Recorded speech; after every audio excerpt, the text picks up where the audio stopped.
সংগ্রামী যৌথ মঞ্চের উপরে রাজ্য সরকারের যে প্রতিহিংসা, সেই প্রতিহিংসা এক নতুন সংযোজন হয়েছিল আমাদের অন্যতম নেতৃত্ব সুদীপ চন্দ্র সহ একাধিক ব্যক্তিকে দক্ষিণবঙ্গ থেকে উত্তরবঙ্গের সুদূর প্রান্তে বদলি করার মধ্যে দিয়ে। সরকার ভেবে রেখেছে যে বদলি করার মধ্যে দিয়েই হয়তো সংগ্রামী যৌথ মঞ্চকে বাগে আনা যাবে।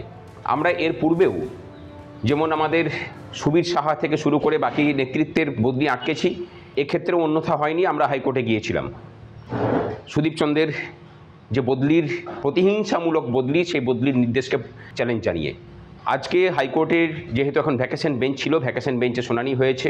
মামলা হওয়ার কথা ছিল স্যাটে, কিন্তু আমরা যেহেতু স্যাট এখন ছুটি, সেই কারণে আমরা লিভ নিয়েছিলাম এবং হাইকোর্টের ডিভিশন বেঞ্চে মামলা হয়েছিল। আজকে হাইকোর্টের ডিভিশন বেঞ্চে অনেকক্ষণ শুনানি হওয়ার পরে তারা আপাতত 13 তারিখ পর্যন্ত ওনার যোগদানের উপর স্টে করেছেন এবং আমরা অন্য ফার্দার মামলা করে আশা করি যে সুদীপ চন্দ্রের যে অবৈধ বদলি, সরকারের প্রতিহিংসা, তাকে রুখতে পারবো।